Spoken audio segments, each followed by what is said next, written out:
Alors, je vous invite à ouvrir vos Bibles dans 2 Thessaloniciens, chapitre 2, versets 1 à 14. Non, pardon, versets 3 et 4. 2 Thessaloniciens 2, versets 3 et 4.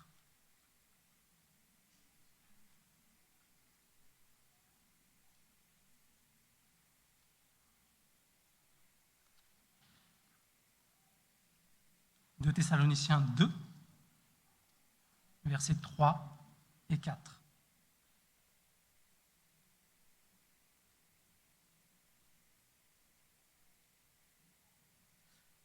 Que personne ne vous séduise d'aucune manière, car il faut que l'apostasie soit arrivée auparavant et qu'on ait vu paraître l'homme du péché, le fils de la perdition, l'adversaire qui s'élève au-dessus de tout ce qu'on appelle Dieu et de ce qu'on adore, jusqu'à s'asseoir dans le temple de Dieu, se proclamant lui-même Dieu. Alors, ce matin, on va parler vraiment d'un message important pour le peuple de Dieu, parce que le peuple de Dieu est attaqué tous les jours. Que ce soit, je vois les enfants, ils sont magnifiques, nos enfants. Mais est-ce que parfois ils ne reviennent pas de l'école avec des influences? Je n'ai jamais appris ce mot. D'où tu sors ça? Peut-être l'enfant va revenir et nous dire qu'il est un singe. Mais qui t'a appris ça? Oui, je descends du singe. Et on est censé s'attaquer par des nouvelles choses. Et nous devons nous préparer à être des témoins de Dieu dans un monde de ténèbres. Alors je vous invite à incliner la tête, nous allons prier. Seigneur, merci parce que par ta grâce, nous sommes réconciliés avec toi. Tu nous as donné ta parole pour guide et nous voulons en ce moment être à l'écoute de ta voix, dans un monde qui se perd, qui ne sait où donner de la tête. Et nous avons une boussole, c'est ta parole. Ton Saint-Esprit qui nous aide à comprendre cette parole et le don de Jésus-Christ qui nous donne l'assurance du salut. Seigneur, que ta grâce nous accompagne en ce matin pour nous préparer à ton retour et à être des témoins dès aujourd'hui de ta grâce. Au nom de Jésus-Christ, amen. Alors, ce matin, ce que je vais partager avec vous, il y aura des choses qui sont assez directes, assez difficiles à entendre. Et je veux tout de suite mettre un préambule à ce que je vais dire. Éphésiens chapitre 6, verset 12. « Car nous n'avons pas à lutter contre la chair et le sang, mais contre les dominations, contre les autorités, contre les princes de ce monde de ténèbres, contre les esprits méchants dans les lieux célestes. » Alors peut-être qu'aujourd'hui je vais parler de ce que des personnes font, peut-être que vous voyez des personnes être dans l'erreur, mais regardez au combat qui est derrière ces personnes-là. Il y a un combat spirituel, il y a des dominations, des autorités, des princes des ténèbres qui sont derrière. Et nous avons des exemples dans la Bible. Nous avons l'exemple de Paul qui était dans l'erreur, qui a persécuté l'Église, mais Dieu a su le ramener par sa grâce. Et nous devons toujours être dans cette compassion envers nos frères et sœurs qui sont dans l'erreur, parce que je peux aussi, moi, être dans l'erreur. Que vaut-il mieux, une vérité qui fait mal ou un mensonge qui fait du bien? Le monde nous propose pas mal d'informations qui peuvent nous sembler intéressantes. Et j'en prends pour exemple la crise récente du Covid. Qui pouvait dire au moment où c'est arrivé quelle était la vérité? Un tel dit ça, un tel autre dit ça, les sons de cloche différents, et on ne sait pas ça a un impact direct sur ma vie, on ne sait pas quelle décision prendre directement pour ma vie. Je ne sais pas si vous connaissez ce que sont les biais cognitifs. Est-ce que ça parle à quelqu'un? Non. Un biais cognitif, donc un biais, donc c'est être tordu. Cognitif, donc c'est le traitement des informations dans notre cerveau. Alors, quand je vais prendre une décision, c'est vrai qu'inconsciemment, on se dit que c'est la bonne décision. Mais il y a ces biais cognitifs qui nous amènent à prendre des décisions en pensant que c'est la bonne, mais on va prendre des exemples. Par exemple, si vous voyez plein de gens se diriger vers un endroit, vous vous dites « Ah, il y a forcément quelque chose d'intéressant ». Et vous y allez. C'est ce qu'on appelle la preuve sociale. C'est parce que les autres le font, c'est que forcément, c'est bon. Non, il y a quelque chose. Mais ça ne veut pas dire que c'est bon. Autre exemple de biais cognitif, les coûts irrécupérables. Si vous investissez dans quelque chose, vous passez beaucoup de temps. Peut-être que vous avez passé du temps pour l'église. Vous avez pris du temps pour construire des bancs pour l'église. Et un jour, on vous dit, on va changer les bancs. Vous vous sentez blessé, vous dites, mais j'ai tout donné dedans. Et vous dites, non, il faut absolument garder ces bancs. C'est un coût irrécupérable. J'ai trop investi dedans, je ne peux pas revenir en arrière. C'est ce qui se passe avec les jeux d'argent. On mise 1 euro, on se dit, la première fois, on a gagné, et du coup, on commence à investir. On perd, et on ne se rend plus compte qu'on est dans l'échec, dans l'erreur. On a ce biais cognitif qui nous dit, non, tu peux encore gagner. Et on persévère dans l'erreur. Autre biais cognitif, le biais de confirmation. Parce que l'information que je reçois va dans le sens de ce que je crois déjà, confirme ce que je sais déjà, alors je vais continuer à... Donc si par exemple je crois vaguement que la Terre est plate, si quelqu'un vient me dire la Terre est plate et il commence à développer toute une théorie, je vais lui faire confiance parce que j'avais déjà à l'avance l'idée que la Terre est à peu près plate. Donc si j'avais une idée que, par exemple, je dois me soigner d'une certaine manière, si quelqu'un vient apporter une information qui va dans ce sens, je vais, sans réflexion, déjà suivre cette idée. C'est le biais de confirmation. On a aussi l'erreur fondamentale d'attribution. Peut-être aujourd'hui, vous vous dites, parce qu'il parle devant, parce qu'il a une cravate, donc il va dire des choses vraies. Attention. Attention. Donc la question sur la vérité, on est exposé sans cesse à devoir prendre des décisions, à devoir trancher sur ce qu'est la vérité. La question sur la vérité, c'est quelle est l'autorité qui me permet de valider ma décision, de valider mon choix. Quelle est l'autorité? Alors, dans la période du Covid, il y avait des personnes qui s'exprimaient en tant que médecins. Et on les suivait. Certains se présentaient en tant qu'experts et on les suivait. Et parfois, c'était aberrant parce que c'était une personne qui n'est pas médecin praticien, qui était médecin de santé et qui donnait des conseils sur un autre sujet.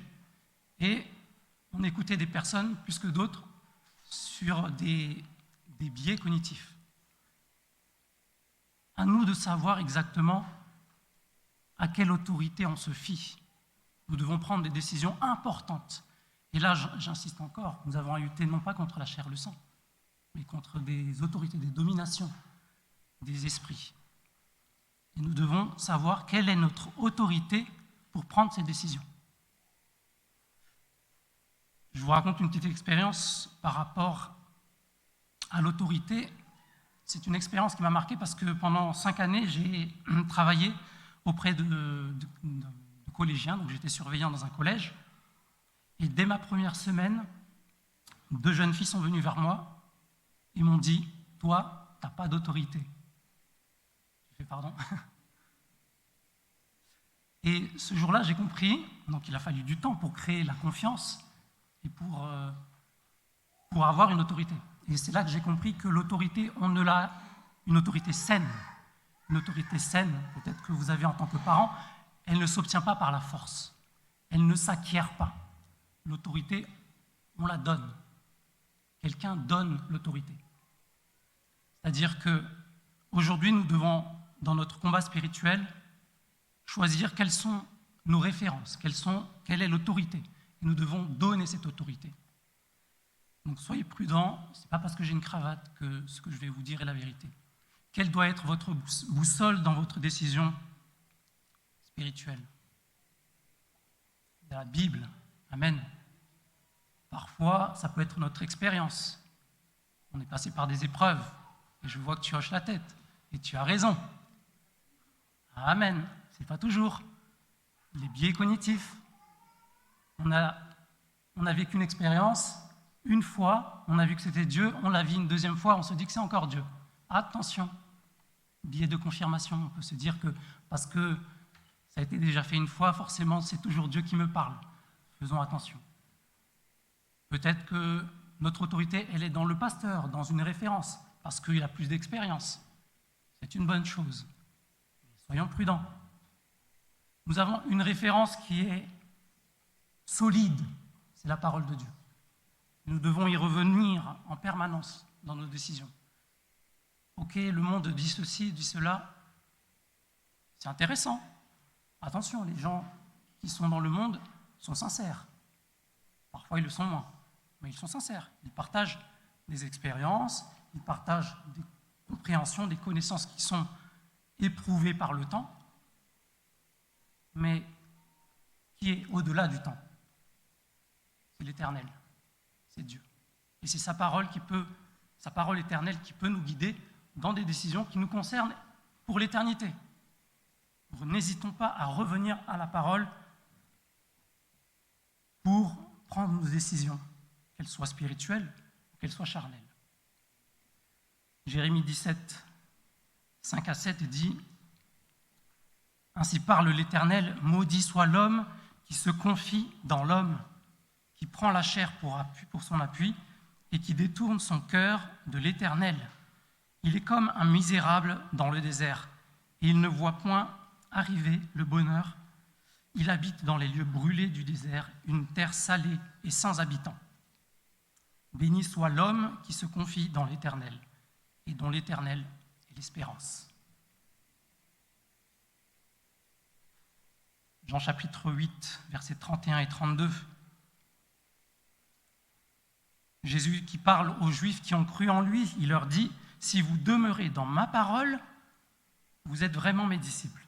Vous connaîtrez la vérité, et la vérité vous affranchira, vous rendra libre. » Et quand Jésus va prier le Père, pour chacun de nous qui avons mis notre foi en lui, que va-t-il dire?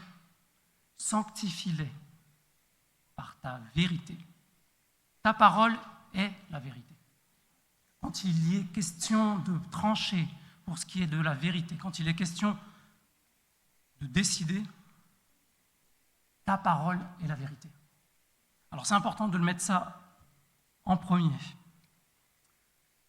Je ne sais pas si ça vous est déjà arrivé, j'habitais à Paris, et parfois il y avait des trains, je suis en retard, je prends le RER, donc le train régional, et je rentre dans le train. Parfois, c'est des trains où il faut bien choisir dans quel wagon vous rentrez. Parce qu'il arrive à une gare et le train se sépare en deux. Et vous arrivez, vous vous dites, c'est bon, je suis dans le bon train, je vais dans la bonne direction.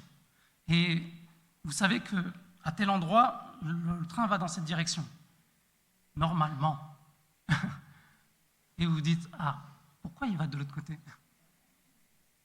Ah, c'est des choses qui peuvent arriver. Ne soyons pas naïfs par rapport aux décisions que nous prenons et restons appuyés sur la parole. C'est une vision qu'Ellen White a eue c'est dans Premiers Écrits, page 87-88. Elle voit justement un train. Elle voit un train qui passe à toute allure. Un train qui fonce à une vitesse impressionnante. Et l'ange qui est avec elle lui dit « Regarde attentivement ». Elle regarde, et elle voit que dans ce train, plein de gens sont dedans. Le monde tout le monde est dedans. Il l'inquiète, elle dit, mais que font ces gens? L'ange lui dit que ce train va vers la perdition. Il est inquiète. Il dit, mais il n'y a pas quand même des gens qui seront sauvés? Alors, l'ange lui dit, regarde attentivement. Ellen White regarde qui est le chauffeur de ce train. Elle voit un homme de belle apparence, extraordinaire. L'ange lui dit que ce conducteur, c'est Satan. Et son mécanicien, il a un mécanicien et il a d'autres personnes qui l'aident dans sa tâche. Ellen White est surprise, elle se dit, mais est-ce qu'il n'y a vraiment personne qui sera sauvé? Et l'ange lui dit, regarde sur le chemin à côté. Elle voit des personnes qui marchent unies dans la vérité.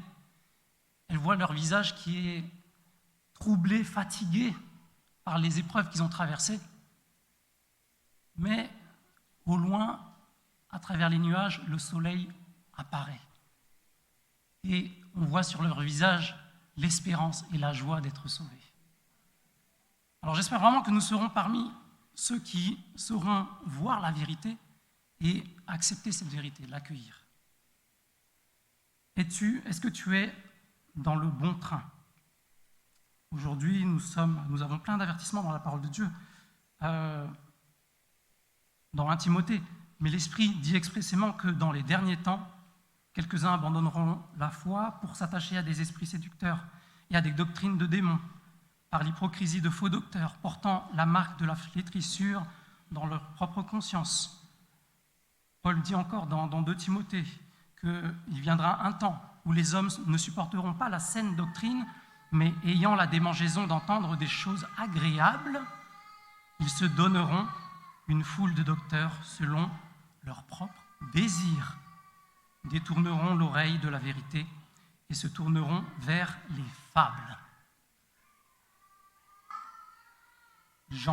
L'apôtre Jean dit dans 1 Jean 4, verset 1, « Bien-aimés, n'ajoutez pas foi à tout esprit, mais éprouvez les esprits, pour savoir s'ils sont de Dieu, car plusieurs faux prophètes sont venus dans le monde. » Alors, petit aparté, est-ce qu'il y a des personnes pour qui ça ne parle pas le mot apostasie? Pour qui ça ne parle pas le mot adventiste? Peut-être qu'il y a des personnes qui ne sont pas du tout adventistes. Peut-être que vous venez pour la première fois, la deuxième fois. Est-ce qu'il y en a? Non? Il y a un problème. Vous devez les amener pour qu'ils entendent ce message. Mais c'est plus important que vous entendiez ce message parce que l'apostasie concerne le peuple de Dieu. Est-ce que vous savez ce que c'est l'apostasie? L'apostasie? Renier les vérités de Dieu, l'abandon de la foi, la rébellion, effectivement. On est à l'été 1904. Au cours de cet été, Ellen White va écrire des lettres, un ensemble de lettres. Elle avait déjà écrit depuis plusieurs années pour mettre en garde son Église sur beaucoup de dérives et sur des vérités fondamentales qui étaient laissées de côté. Et elle va écrire quelques lettres en particulier. Elle dit ceci à nos principaux médecins. Parce que donc, à cette époque-là, l'Église adventiste, donc, qui était déjà formée en institution depuis 1860. L'Église adventiste a vu l'importance du ministère de la santé, de non pas seulement prendre soin de l'âme dans le sens spirituel, mental, mais que le corps et tous les aspects de la vie font partie du travail de Dieu et de la mission que nous avons. Et donc, dans une ville qui s'appelle Battle Creek, dans le Michigan, aux États-Unis, donc ils ont commencé à instaurer leur ministère et ils ont commencé à avoir un centre de santé pour apporter aux gens des conseils sur la nutrition, sur comment bien améliorer sa manière de vivre, qui va influencer aussi la manière dont on pense, influencer la manière dont on va prendre des décisions spirituelles. Et donc en 1904, 1860, l'Église se constitue en tant qu'institution. 1904, elle écrit ça aux principaux médecins. « Chers collaborateurs, je suis réveillé à 11h du soir.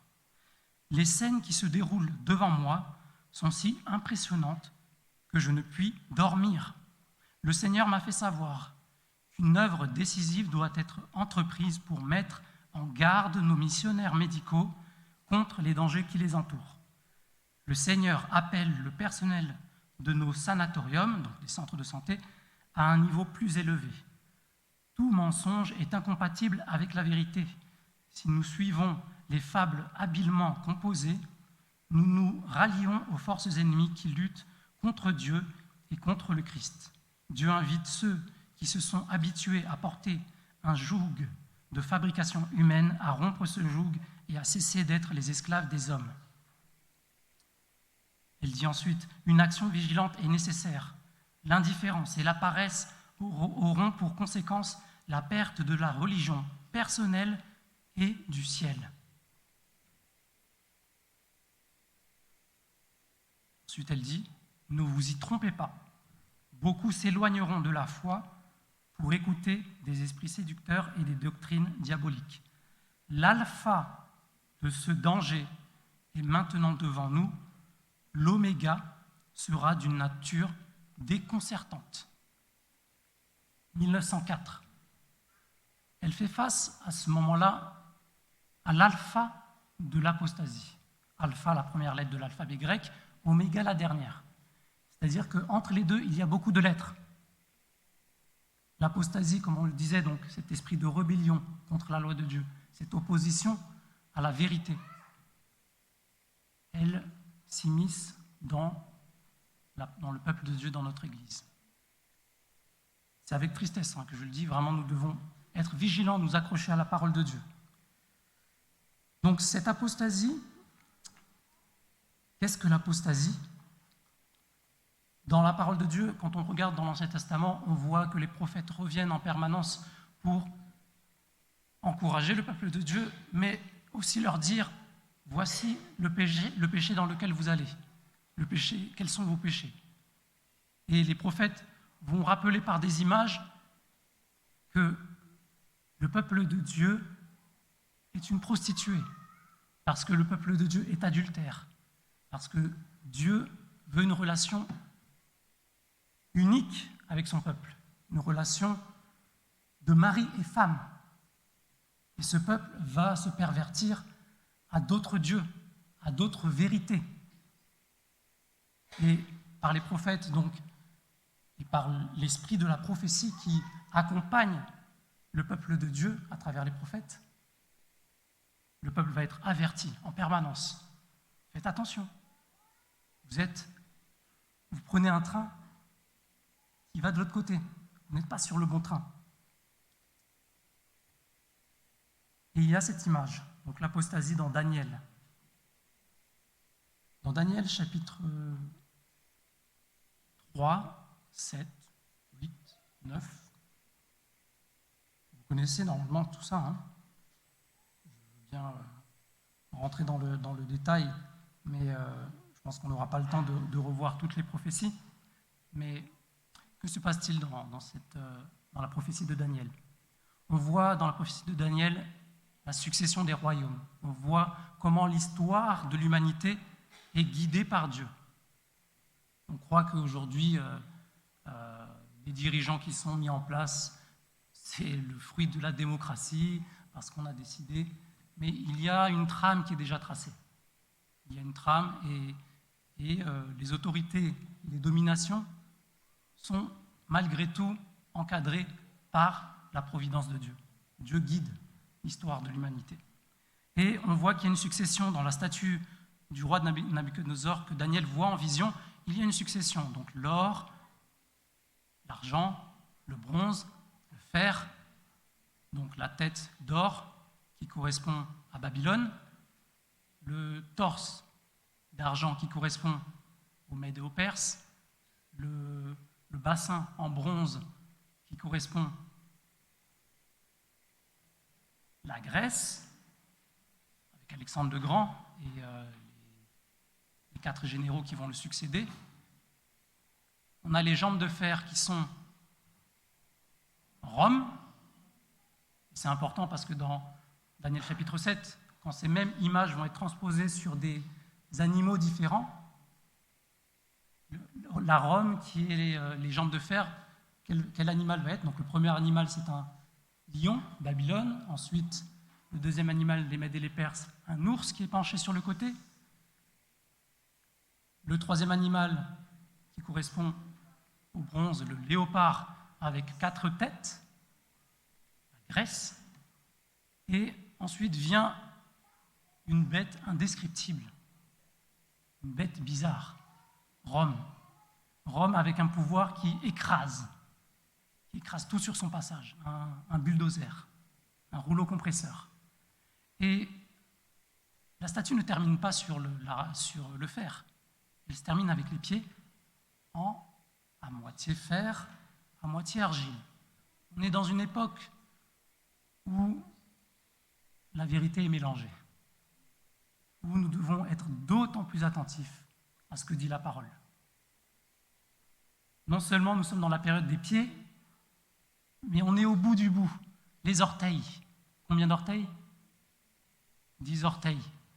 Et sur l'image de Daniel 7, transposée donc sur les animaux, on a une bête qui est indescriptible. Qu'est-ce qu'elle a sur sa tête?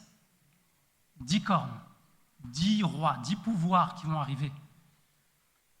Au milieu de ces cornes-là, une corne va sortir. Elle va écraser 3 autres cornes et va prendre le pouvoir. Quel est ce pouvoir qu'elle va prendre? Est-ce que c'est un pouvoir terrestre? Oui, mais pas seulement. Elle a aussi un pouvoir spirituel. Et c'est là que vient la question de l'apostasie. Elle va piétiner le sanctuaire et annuler le sacrifice perpétuel, changer la loi, elle va s'asseoir sur le trône, se prendre pour Dieu. C'est ce qu'on appelle l'apostasie. Alors, on voit cette image assez lointaine, il faut le dire, parce que c'est politique, c'est des pouvoirs, ça ne nous concerne pas a priori. Pourtant, le peuple de Dieu est directement concerné par ce message, parce que le sacrifice perpétuel, la loi de Dieu, me concerne en tant que croyant. Si je crois en Dieu, je crois aussi qu'il a pourvu une substitution pour mon péché. Il a pourvu un sacrifice pour me réconcilier avec lui. Et là, on a un pouvoir qui prend la place de Dieu.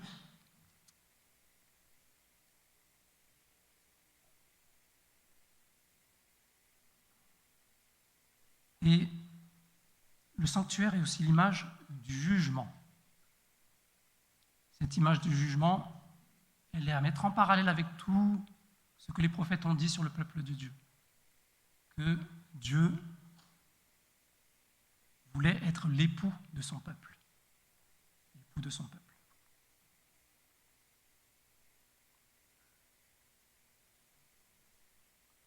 On va prendre dans Ésaïe chapitre 54, par exemple. Non, Ésaïe 62. C'est vrai que j'ai beaucoup de textes. On pourrait prendre beaucoup de temps pour essayer de comprendre cette parole de Dieu. Elle est riche. C'est une trame de vérités fondamentales qui sont toutes imbriquées et toutes tellement bien liées qu'on a envie de lire toute la Bible pendant une prédication, mais ça serait vraiment, vraiment très long. Mais Ésaïe 62 nous donne cette belle image de ce Dieu qui, en jugeant son peuple, se marie avec elle aussi, en la restaurant. Ésaïe chapitre 62, versets 1 à 5. Par l'amour de Sion, je ne me tairai point.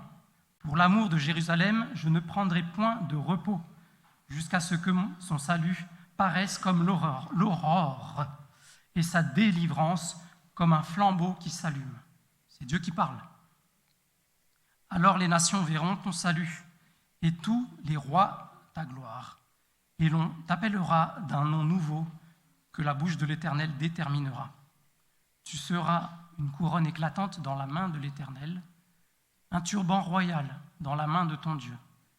On ne te nommera plus délaissé, on ne nommera plus ta terre désolation, mais on t'appellera mon plaisir en elle. Et on appellera ta terre épouse, car l'Éternel met son plaisir en toi, et ta terre aura un époux, comme un jeune homme s'unit à une vierge, ainsi tes fils s'uniront à toi, et comme la fiancée fait la joie de son fiancé, ainsi tu feras la joie de ton Dieu.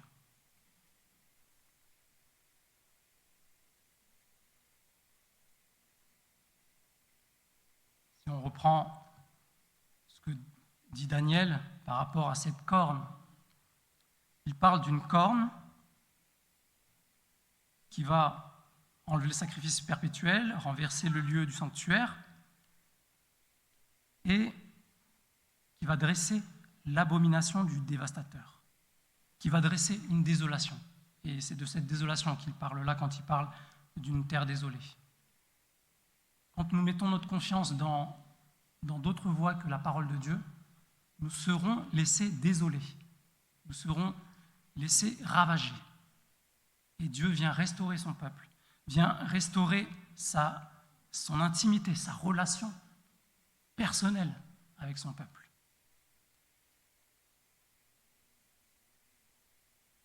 Alors, j'aimerais juste prendre, justement, on pourrait faire un inventaire des erreurs possibles. Mais elles sont tellement nombreuses. On peut toujours, même aujourd'hui, on peut encore inventer des erreurs. Si vous prenez 100 erreurs et que vous ajoutez une vérité, est-ce que c'est une vérité? Non. Si vous prenez 100 vérités et que vous rajoutez une erreur, est-ce que c'est la vérité? Et quand on veut parler de l'apostasie, on pourrait dire « Ah, ceci c'est mauvais, ceci c'est mauvais, erreur, erreur, erreur ». Et on prendrait beaucoup de temps. Notre seule sauvegarde, c'est la vérité, et la parole est la vérité. Restons accrochés à cette parole. Mais j'aimerais quand même rappeler l'histoire de cette Église. L'Église, du coup, qui naît dans le temps de cette bête un peu bizarre, qui est la domination de Rome, et qui va, par des mélanges, s'associer et devenir cette corne qui va dominer sur terre et dans le monde spirituel. On parle ici non pas d'un pouvoir politique, mais d'un pouvoir spirituel qui est sur terre. Il faut la nommer. Qui, dans l'histoire, a pris la place de Dieu, s'est déclaré comme Dieu au sein de son Église, au sein de son peuple, et a annulé le sacrifice perpétuel? Il faut le nommer. La papauté. Alors, je rappelle encore ce que j'ai dit en préambule. Nous n'avons pas à combattre contre la chair et le sang. Je l'ai déjà dit une fois, si le pape, la personne du pape m'invite à manger, je n'ai pas de souci, on peut discuter. Par contre, soyons bien attentifs à l'esprit qui est derrière, l'esprit de papauté, cet esprit de Babylone, cet esprit de rébellion.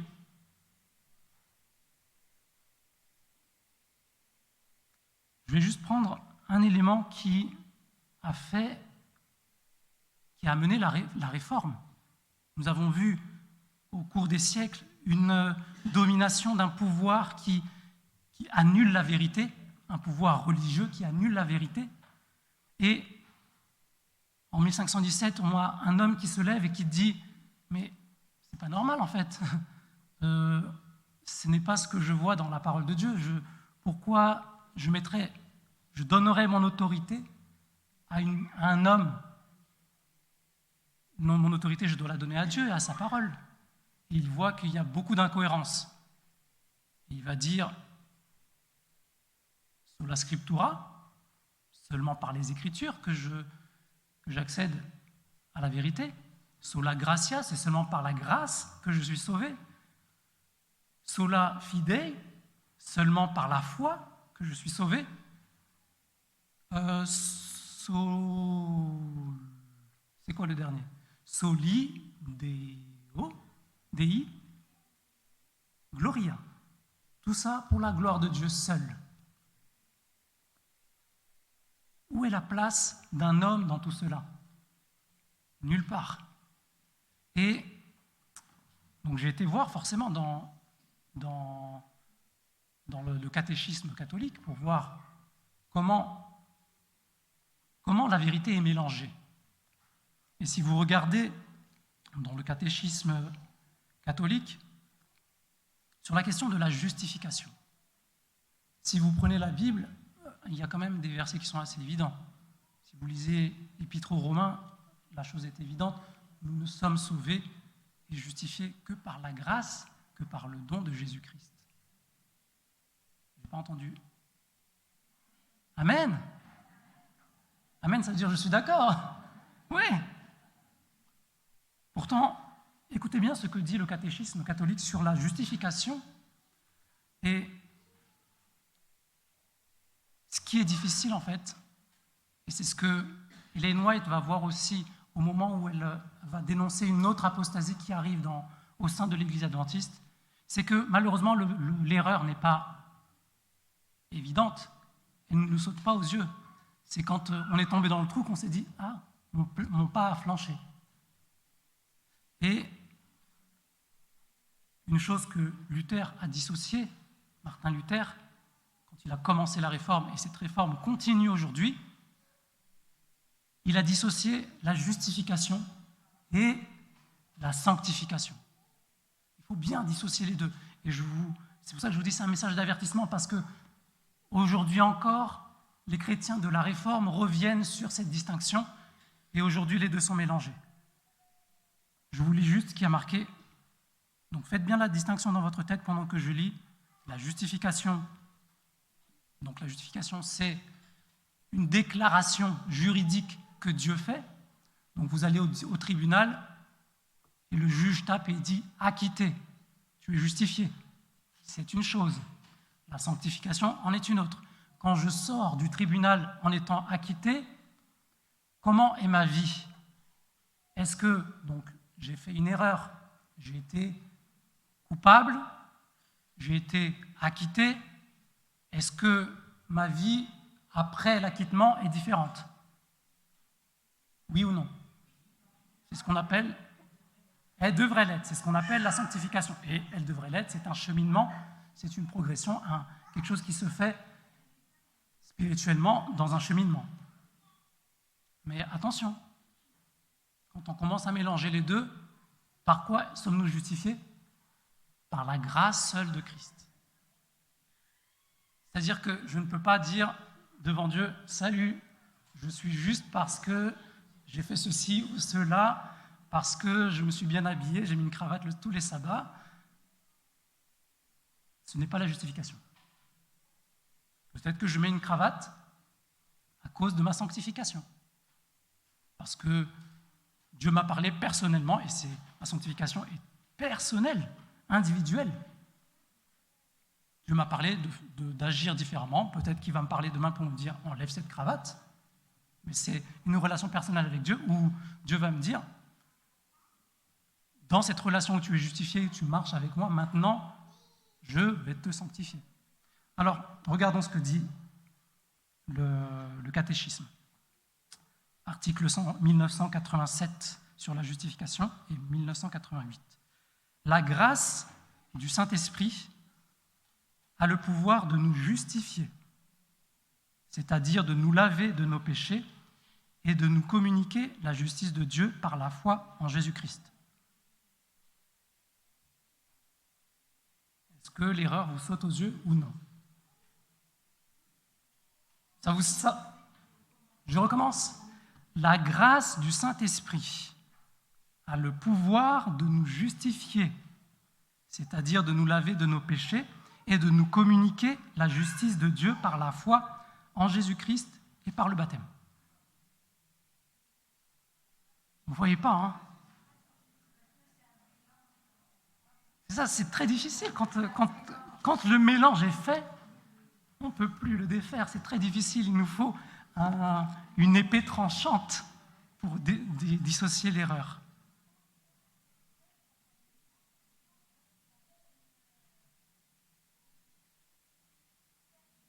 Oui, c'est ça, on reste perdu. Alors, je vous lis l'article suivant, 1988.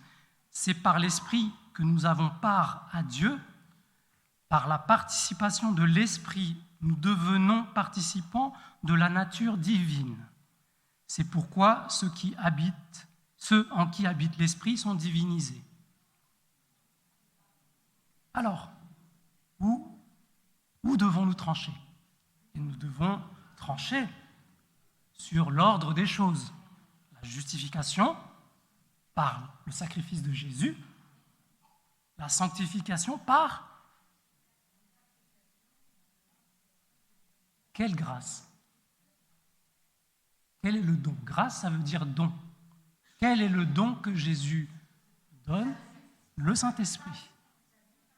Le Saint-Esprit nous sanctifie, c'est pour ça que c'est le Saint-Esprit, il nous rend saints. Nous sommes justifiés par le sacrifice de Jésus, nous sommes sanctifiés par le Saint-Esprit. Que dit le catéchisme? La grâce du Saint-Esprit a le pouvoir de nous justifier. Alors, quel est le danger? C'est très important de pouvoir dissocier par la parole. C'est-à-dire que parce que je suis sanctifié aujourd'hui, j'ai mis ma cravate, Dieu m'a parlé, m'a dit, il faut que tu mettes une cravate. Demain, il va me dire, ne mets pas de cravate. Mais aujourd'hui, il m'a dit ça. Donc, j'ai un changement dans ma vie, dans mon caractère, premièrement, dans mon attitude et dans ma manière de vivre. Est-ce que ceci a le pouvoir de me justifier, de m'acquitter?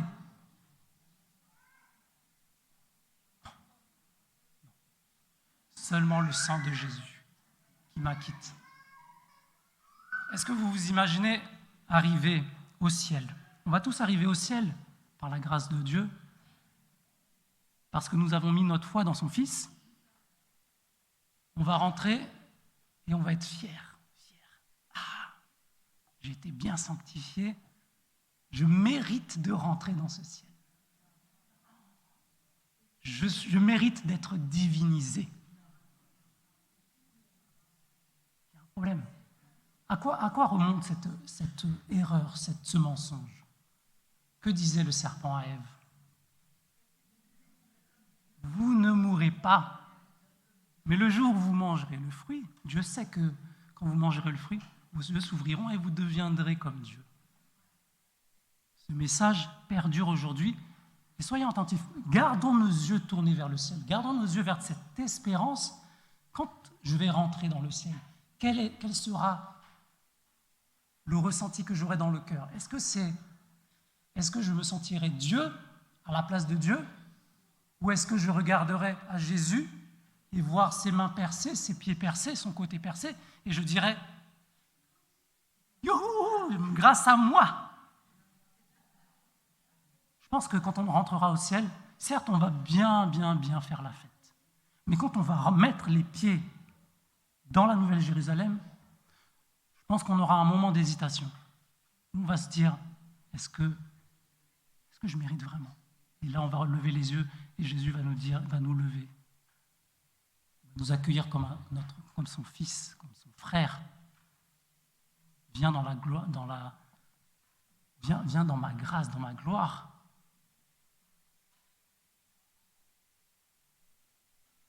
Laissons la parole trancher. La justification, la sanctification. Le monde va nous amener à des mélanges, à mélanger les vérités. Et ça, on pourrait citer plein d'erreurs. Je n'ai pas lu tout le catéchisme, je n'ai pas lu toutes les croyances qui ont été faites par d'autres dénominations, je n'ai pas lu tout ça. Ça prendrait trop de temps. Déjà, lire la Bible, c'est très long. C'est plus important d'être attaché à la vérité. J'aimerais partager avec vous une erreur qui rentre maintenant dans l'Église adventiste. Et c'est de ça que Ellen White parlait.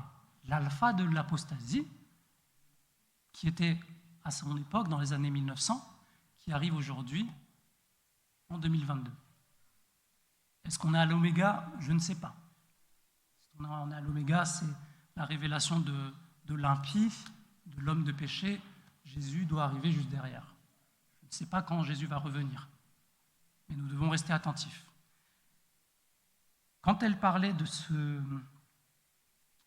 cet alpha, de l'apostasie, en 1888, l'Église adventiste a une conférence générale à Minneapolis. Et l'Église a mis beaucoup d'emphase sur la loi, sur le respect de la loi, donc la sanctification. Il faut être saint, il faut vraiment être saint. Si on n'est pas saint, on ne peut pas voir le Seigneur, on ne peut pas rentrer au ciel si on n'est pas saint. Il faut garder la loi, il faut vraiment garder la loi. Il faut garder la loi. Attention, la sanctification.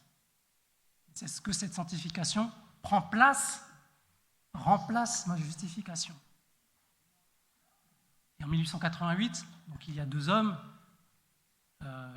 Elliott Wagoner et A.T. Jones, deux jeunes théologiens qui vont prendre la parole et remettre la justification par la foi devant.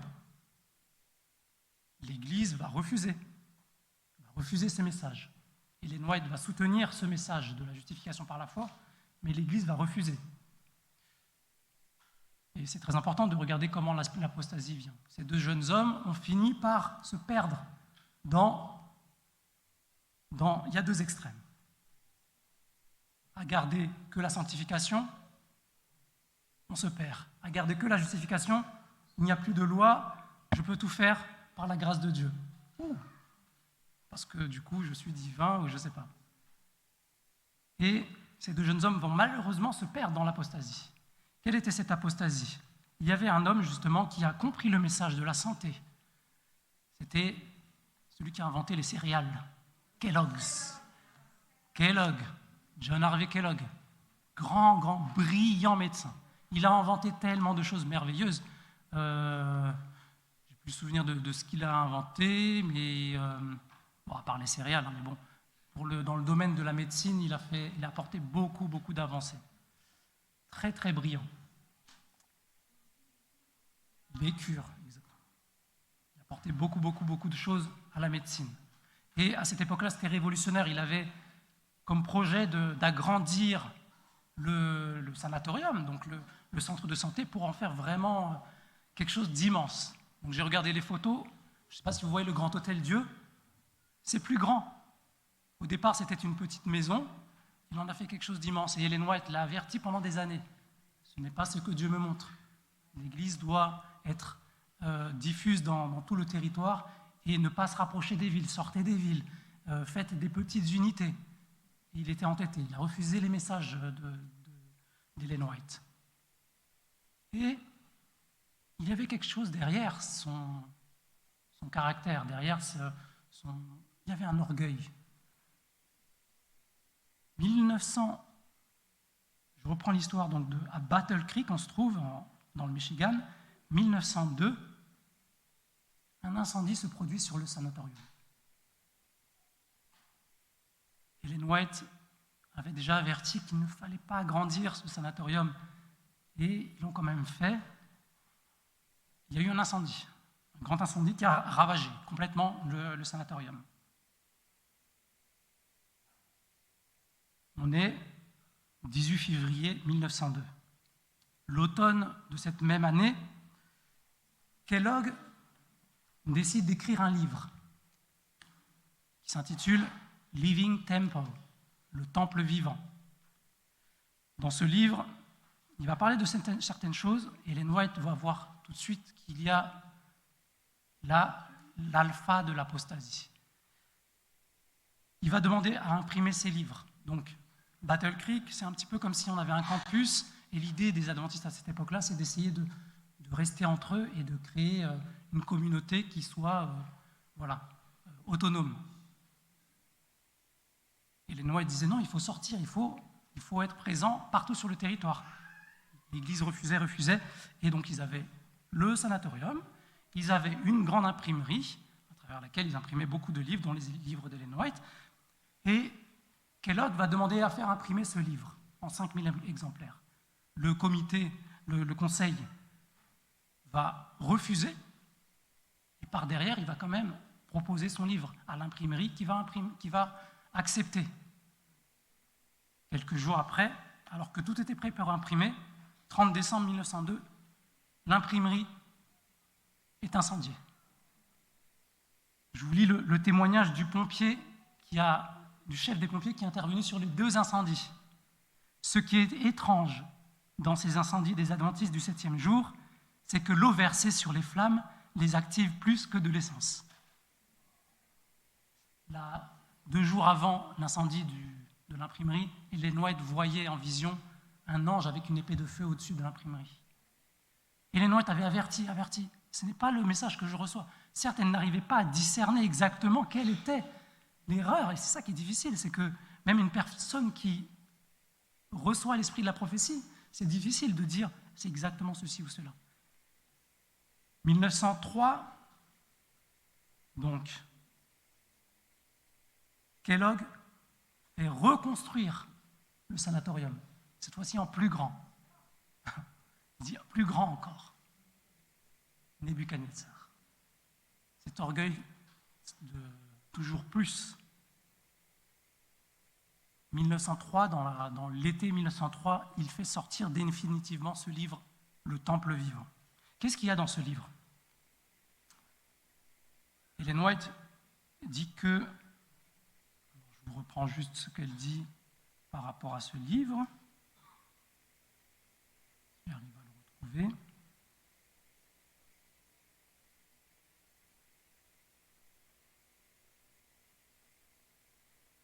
Elle dit, j'arrive pas à le retrouver là tout de suite, mais elle dit qu'il y a dans ce livre beaucoup de bonnes choses, beaucoup de choses vraies. Mais il y a des choses suffisamment fausses pour perdre vraiment toute la mission que l'Église avait mise en place.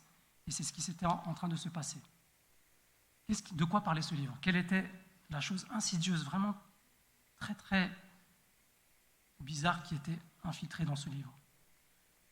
Donc, Kellogg avait accepté le message de la réforme sanitaire et avait compris que nous sommes le temple du Saint-Esprit. Donc, le mensonge de Satan est revenu. Vous ne mourrez point, mais Dieu sait que le jour où vous mangerez du fruit, vos yeux s'ouvriront et vous serez comme Dieu. Cette fois-ci, le temple vivant est devenu un temple divin. C'est-à-dire que le Saint-Esprit qui agit en nous nous appartient. Et dans ce livre, il dit que Dieu est présent dans toutes les choses. Il est présent dans l'herbe, il est présent dans les montagnes, il est présent dans les animaux, comme il est présent dans moi. C'est-à-dire que Dieu est en tout, est en tous, et que nous avons une étincelle divine, nous avons quelque chose de divin en nous. C'est ce qu'on appelle le panthéisme. Dieu est partout, en tout. Le panthéisme. Quel est le danger? On peut se dire, il n'y a pas de danger, Dieu il est en tout, et tant mieux, si Dieu est avec nous. Emmanuel, alléluia. Alors, avec mon épouse, on joue un petit peu aux échecs. Un tout petit peu, vraiment très très peu, mais quand vous bougez vos pièces, vous voyez que vous pouvez manger la pièce de l'adversaire. Mais avant d'attaquer, il faut se poser la question. La pièce que je bouge, est-ce qu'elle ne met pas en danger mes autres pièces? Ça, c'est une ouverture, mais si j'attaque, je suis content de manger son pion. Mais est-ce que je ne suis pas en train d'exposer ma reine, ma tour ou mon roi? Est-ce que, en acceptant une nouvelle vérité, une nouvelle doctrine, je ne mets pas en danger celles qui sont déjà acquises? Est-ce que, en acceptant que le Saint-Esprit travaille en moi, je ne suis pas en train de remettre en question que Jésus me remplace face au jugement de Dieu? Est-ce que je ne remets pas en question, quand j'accepte que Christ me remplace, est-ce que je ne remets pas en question que le Saint-Esprit travaille maintenant dans ma vie pour me changer? Et qu'est-ce que cette nouvelle doctrine qu'il y a du divin en moi peut mettre en danger? Elle annule le ministère des anges. On voit dans la Bible que les anges interviennent pour nous apporter le soutien dont on a besoin, le soutien spirituel. On le voit dans l'histoire de Jacob, on le voit dans l'histoire d'Élie, on le voit dans l'histoire de Jésus lui-même. Si Dieu est en moi, pourquoi avoir besoin que les anges viennent? Dieu est déjà en moi. Le sanctuaire céleste. Est-ce que j'ai besoin que Jésus fasse quelque chose dans le ciel? Non, il est déjà en moi, il fait ce travail. Je n'ai plus besoin d'avoir un médiateur dans le ciel. La substitution, la propitiation. Est-ce que j'ai besoin que Jésus me remplace au ciel face au jugement? Non. Dieu est en moi et je suis divin. Même par la sanctification, je deviens divin. Je n'ai plus besoin de Jésus. La prière, est-ce que j'ai encore besoin de prier? Je suis Dieu. Pourquoi je vais prier Dieu vu que je suis Dieu? Les Écritures, est-ce que j'ai besoin de la parole de Dieu? Est-ce que j'ai besoin d'étudier la parole de Dieu vu que Dieu me parle directement? Vous voyez? Et cet alpha de l'apostasie va faire des petits, va infiltrer vraiment l'Église et le message adventiste va être terni. Je vais faire rapidement, mais récemment j'ai entendu le message, et encore une fois je répète, nous n'avons pas à combattre contre la chair et le sang. Je cite une sœur qui est théologienne dans l'Église adventiste, qui va être pasteur dans notre fédération, et qui, c'est dur, hein, qui va reprendre ces éléments-là. Et j'étais vraiment estomaqué. C'était récemment dans un campus adventiste, dans une école adventiste.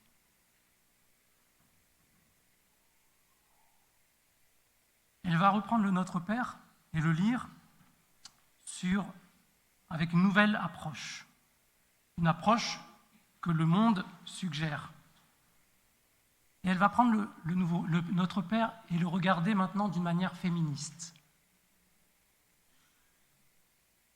Alors, pourquoi pas? Alors c'est vrai, Dieu n'est pas genré, ok, mais voyez quels sont ses arguments.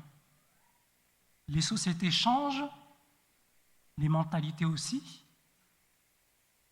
La théologie féministe fait tout doucement son apparition au sein d'un monde religieux à dominance patriarcale. J'avance parce que tout le message est long, c'est sur YouTube, vous pouvez retrouver ça.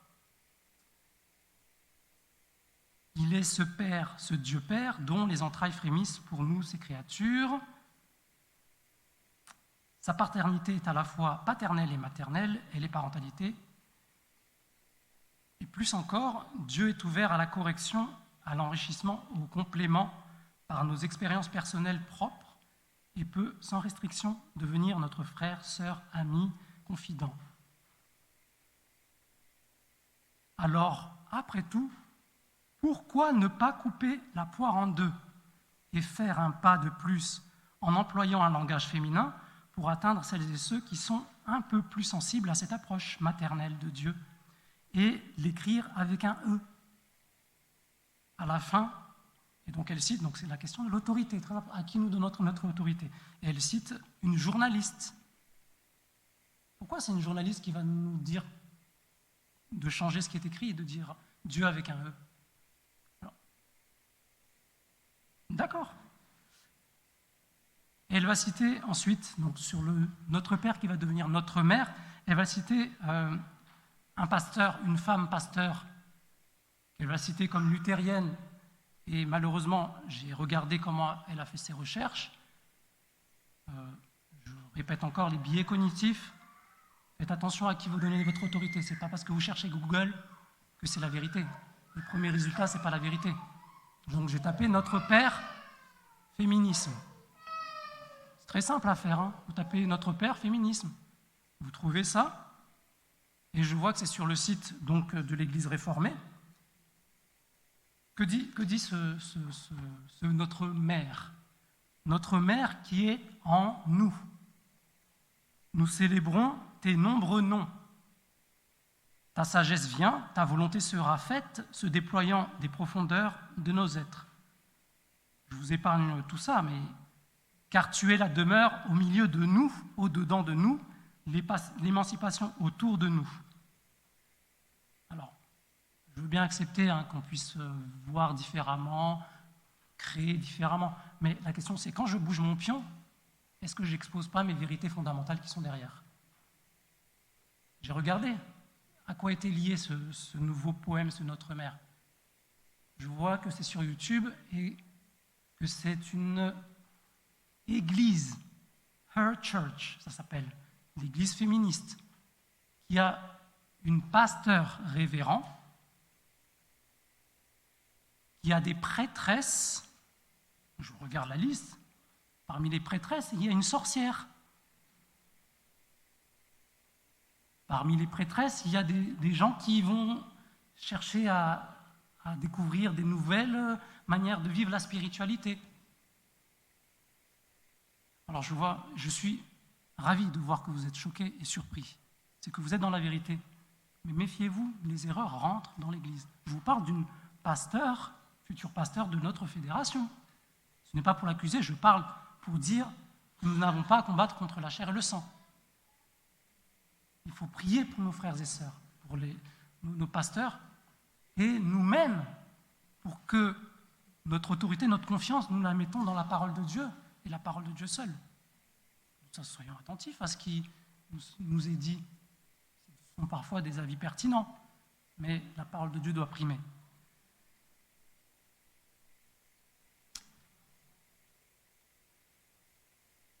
Je vous pose quelques questions, on va faire un petit jeu. Est-ce que vous pouvez, par rapport à la Bible, avec la Bible, me dire, je vous donne des affirmations et me dire s'ils sont vrais ou pas, et me donner des textes, ou me dire ce qu'il y a comme vérité fondamentale qui peut soutenir ce que je dis. Ma justification dépend partiellement de Jésus-Christ. Oh, est-ce que vous pouvez me donner des textes? Par la grâce de Dieu, est-ce que vous pouvez me donner des textes? Est-ce que vous pouvez ne pas me donner d'autorité et donner de l'autorité à la parole de Dieu? Ne me donnez pas d'autorité. Donnez de l'autorité à la parole de Dieu. Est-ce que quelqu'un peut me dire, par la parole de Dieu, que ce n'est pas vrai, que ma justification dépend partiellement de Jésus-Christ? Oui? Combien? Éphésiens 2, verset 8.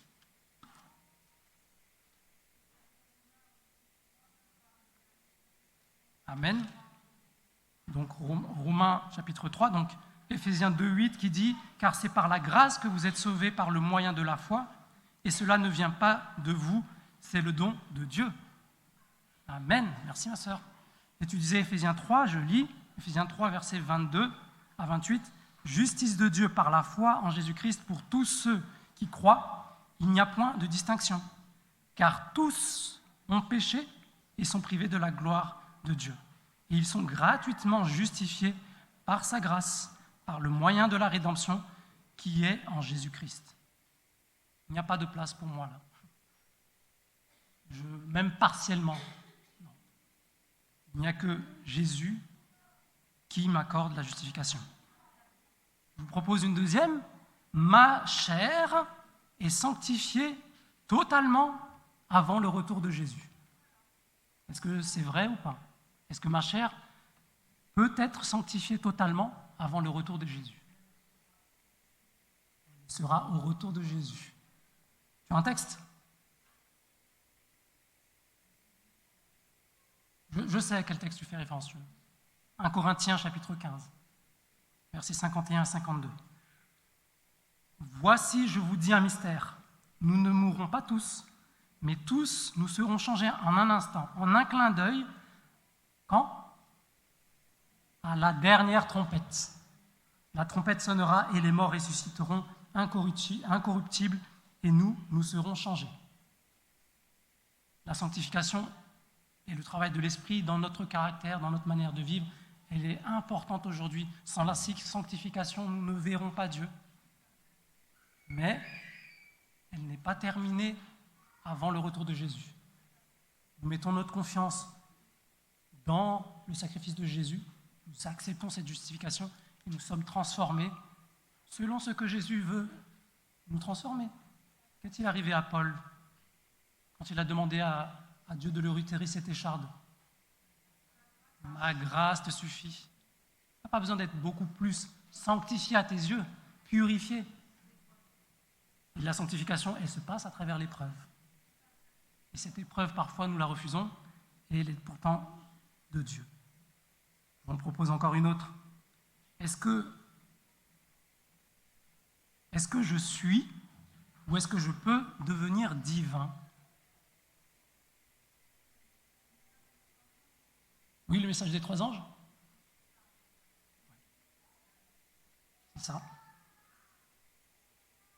Ne vous conformez pas au siècle présent, mais soyez transformés par le renouvellement de l'intelligence. Que dit la parole? Écoute Israël, l'Éternel notre Dieu est le seul Éternel. Il n'y a pas d'autre Dieu. Isaïe 44, verset 6. Ainsi parle l'Éternel, roi d'Israël et son Rédempteur, l'Éternel des armées. Je suis le premier et le dernier, et hors moi, il n'y a point de Dieu. C'est-à-dire que même quand on va au ciel, il n'y a pas de divin en nous. Il y a un Dieu qui est créateur, nous sommes ses créatures.